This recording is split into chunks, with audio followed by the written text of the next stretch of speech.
Okay. I need everyone to sit down because the crimes we are about to talk about today are real.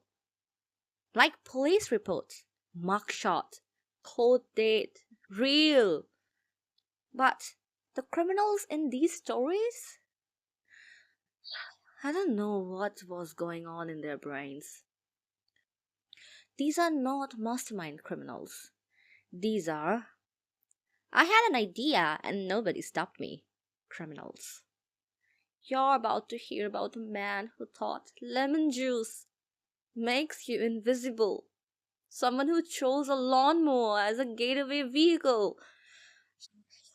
And multiple grown adults who really said, yes, this plan makes sense. Let's commit crime. I'm not, listen, I'm not laughing at crime, okay? I'm laughing at the confidence. Because imagine ruining your life over a plan that sounds like it was created during a 2% battery crisis. So buckle up, because these criminals did not come to play. They came to embarrass themselves historically. Alright, before we jump in, quick little disclaimer moment. All the cases in this video are real incidents that were reported in the news and handled by law enforcement. I'm retelling them in a light, storytelling way because the situation themselves were so bizarre they almost sound made up. This video is not meant to make fun of victims or treat crime like a joke. Crime is serious and real people are affected.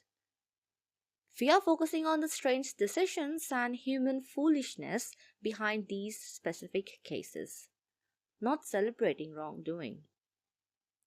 Think of this like humans are weird and sometimes make unbelievably bad choices, not crime is funny.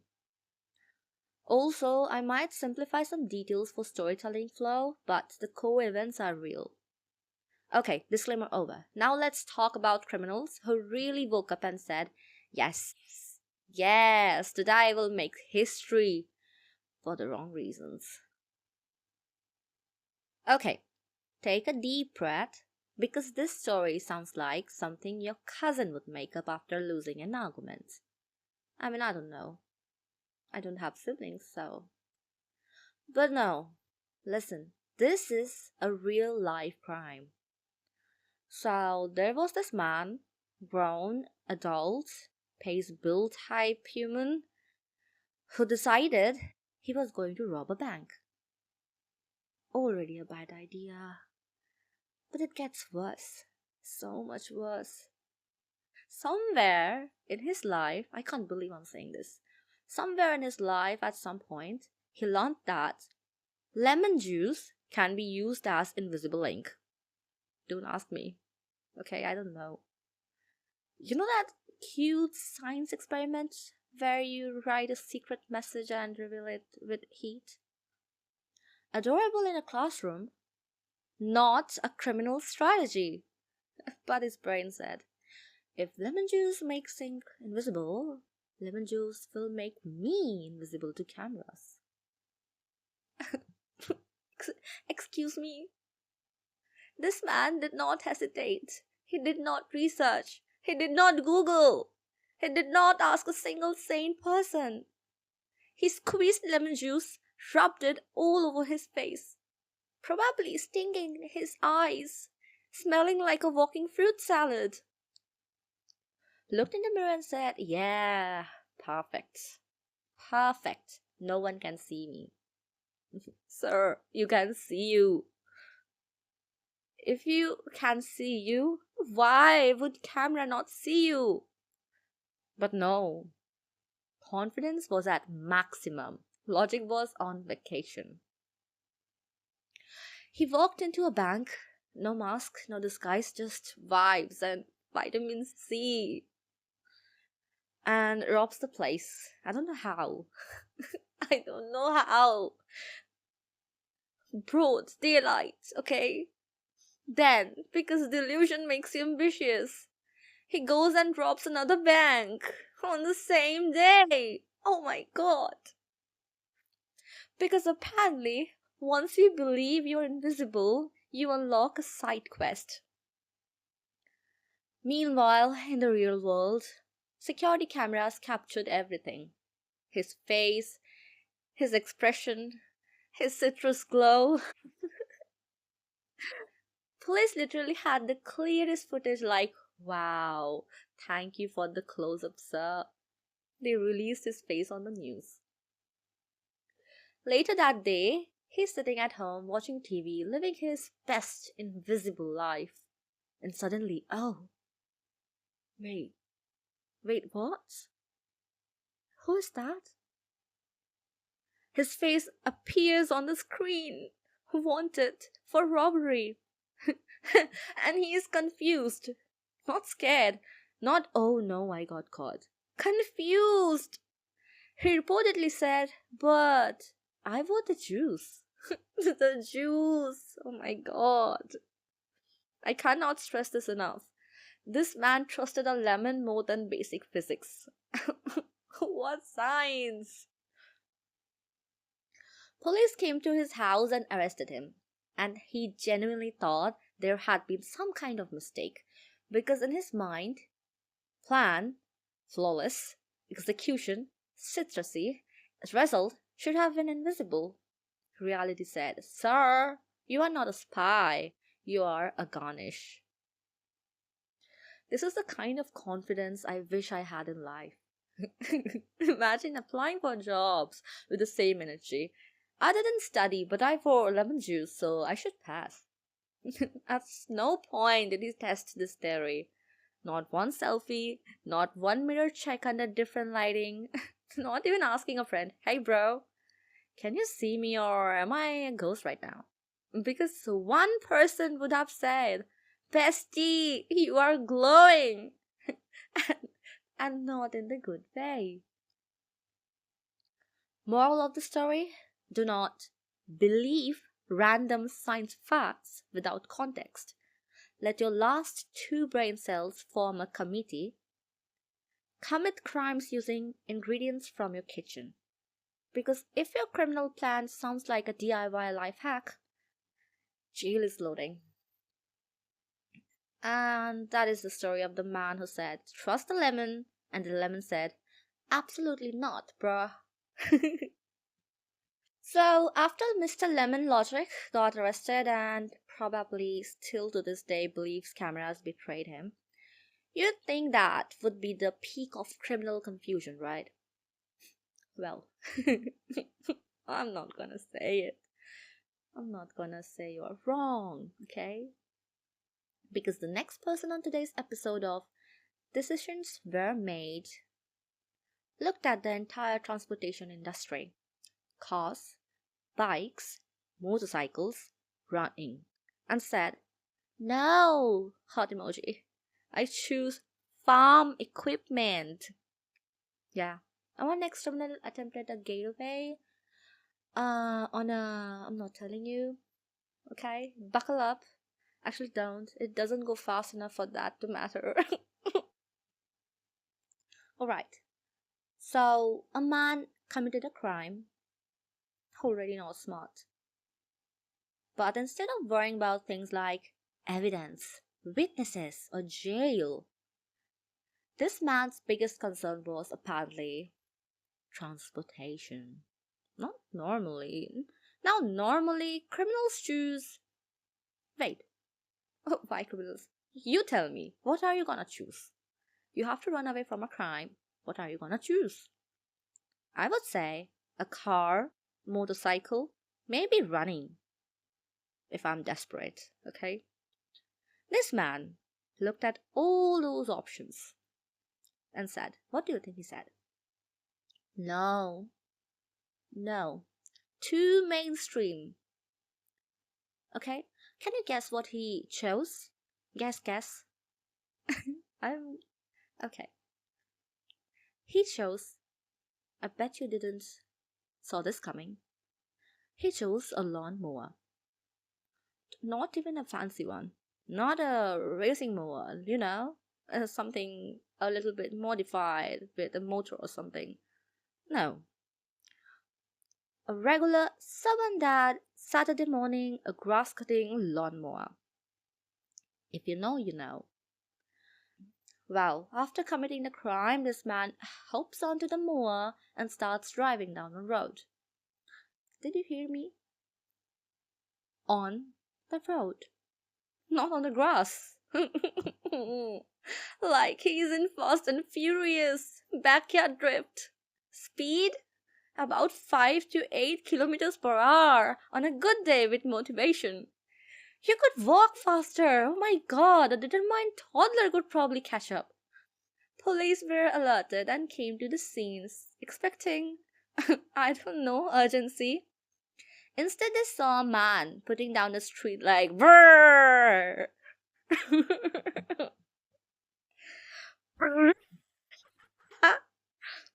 Not fleeing, not swerving, just mowing it. They didn't even need sirens at first. They basically escorted him. Imagine being a police officer that day. You train for high speed chases, you practice tactical maneuvers, and now you're tailing a man escaping at the speed of mild inconvenience.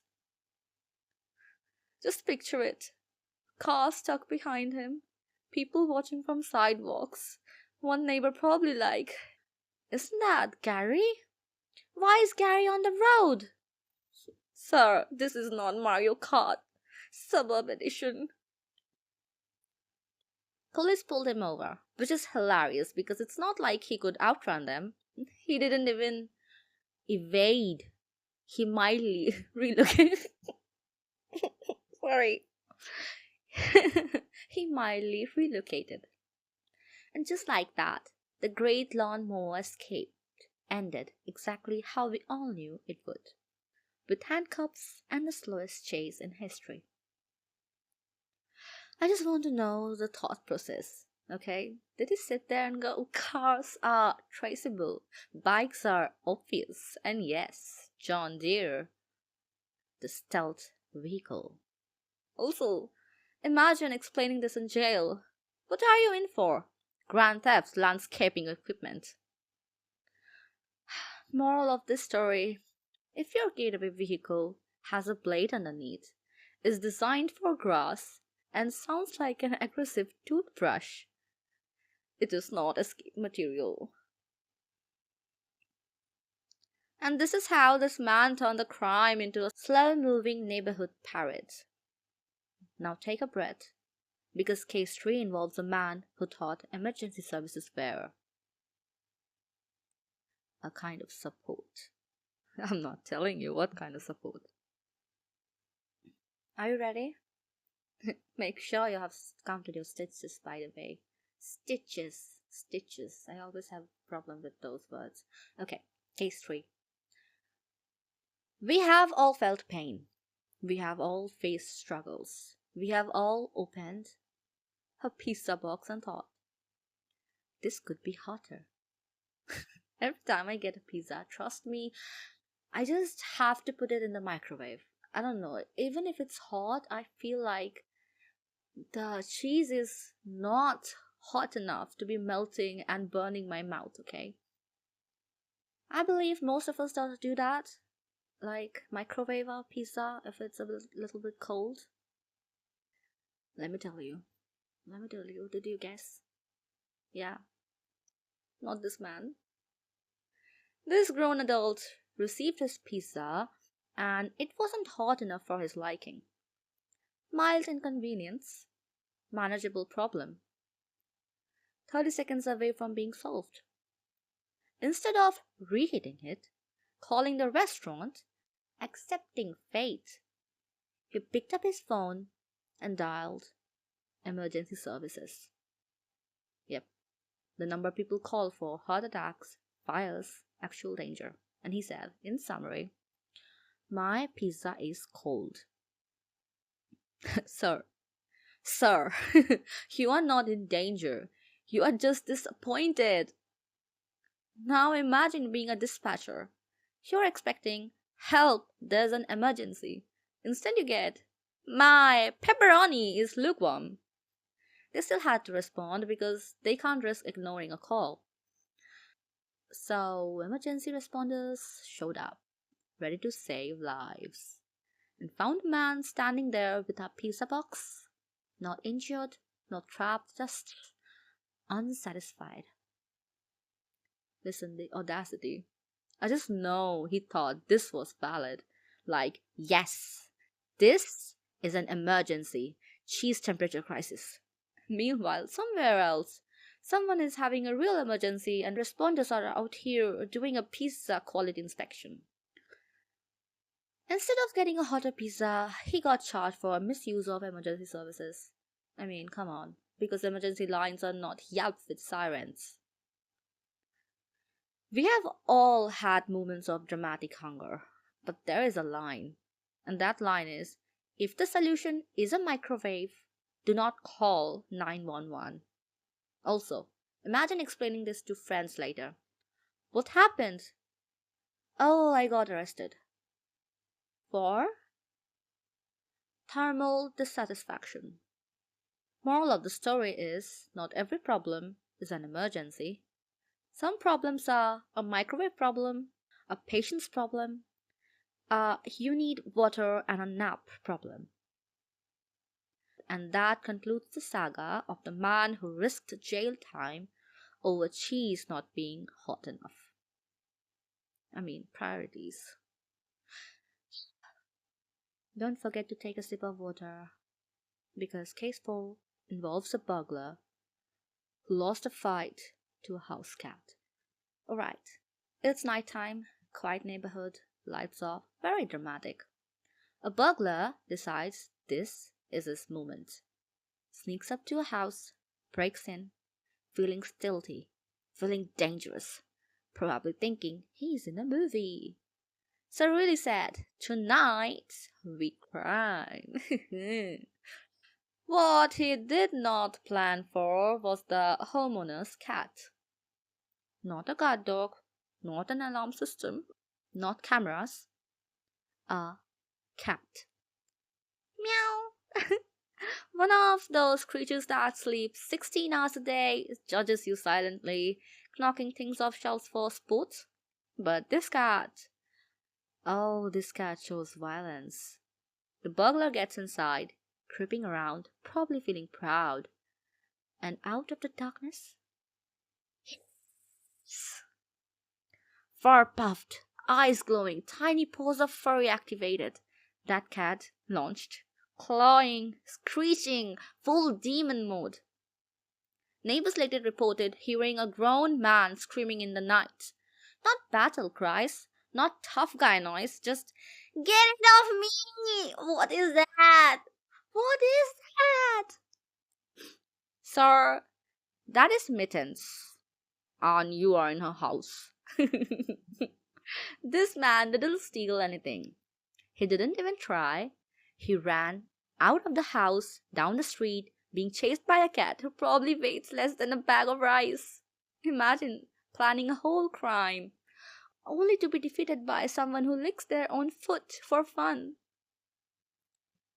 Police were called about a suspicious man running through the neighborhood screaming. They later connected the dots.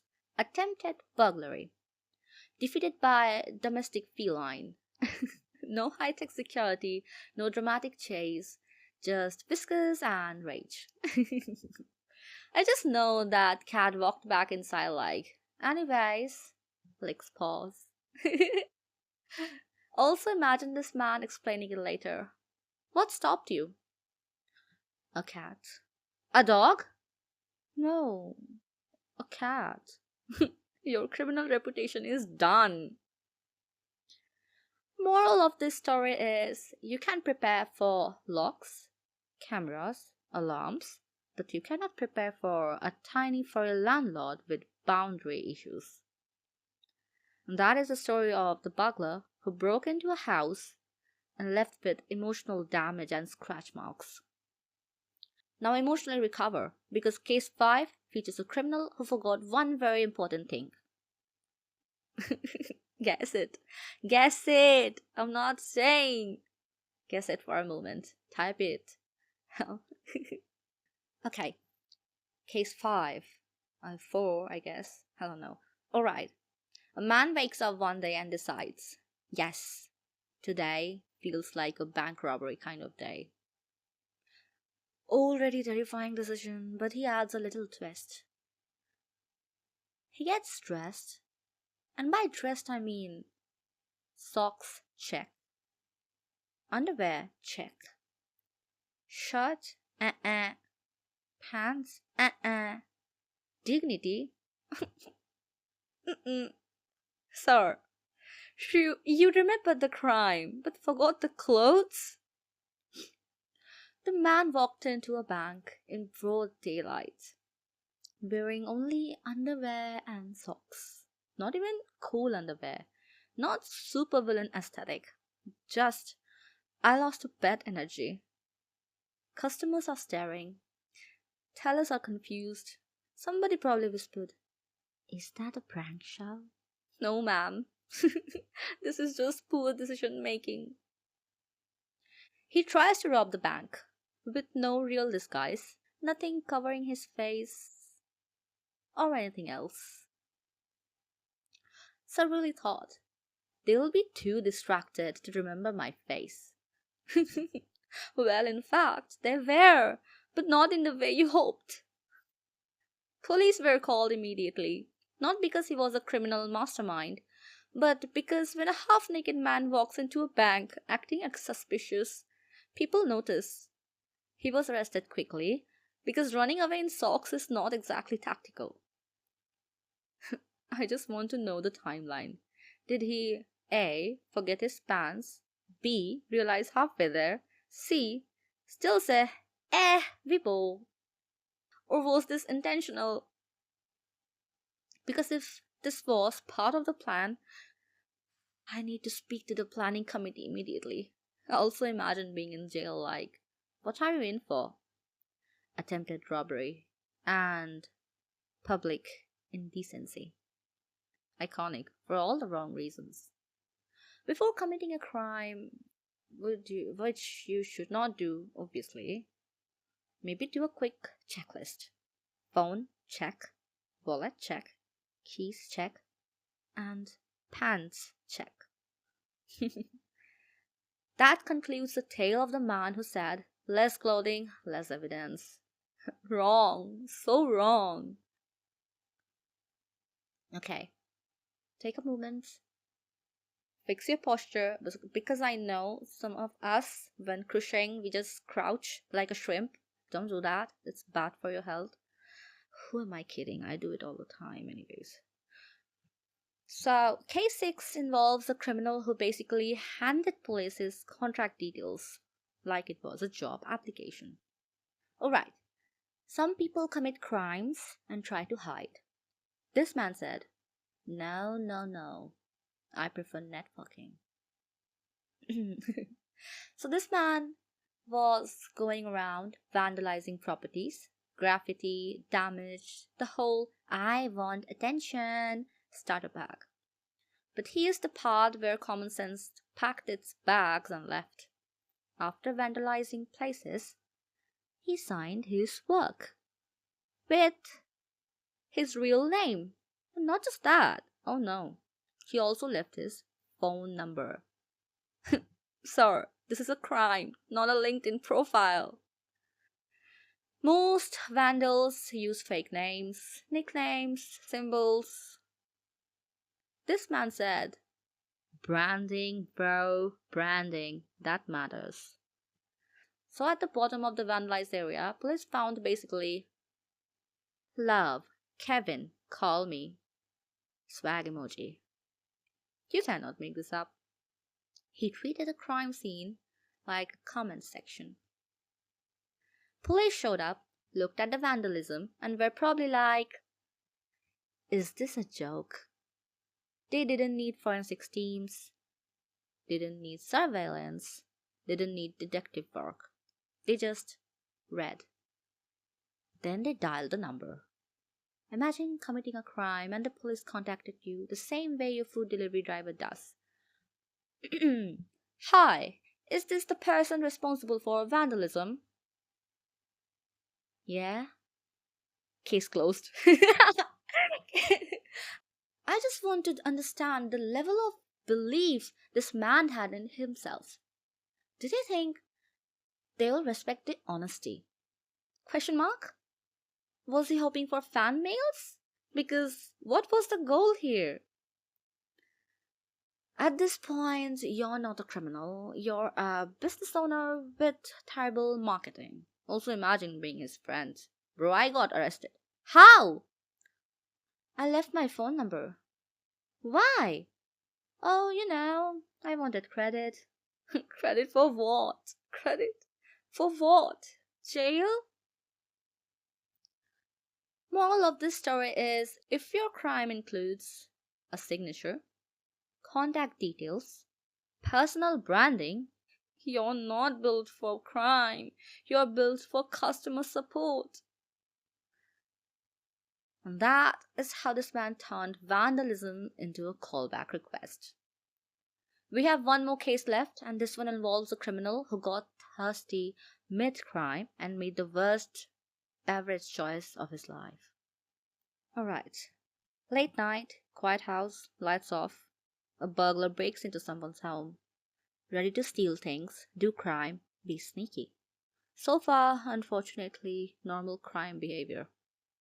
But then, this man gets thirsty. So sad. Crime is hard work. Hydration first. By the way, a hydration reminder for you. Ding ding. Drink some water. Back to the story. Instead of staying focused or, leaving, he walked into the kitchen, opens the fridge, starts browsing like he's at a friend's house after school.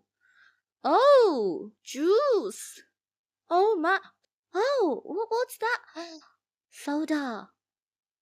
He picks a drink, opens it, stands there, drinks it.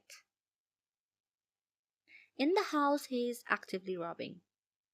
The audacity is actually impressive. After finishing his little beverage break, he left the can behind. Not in the sink, not wiped down, just sitting there with his fingerprints on it like, thanks for the DNA sample.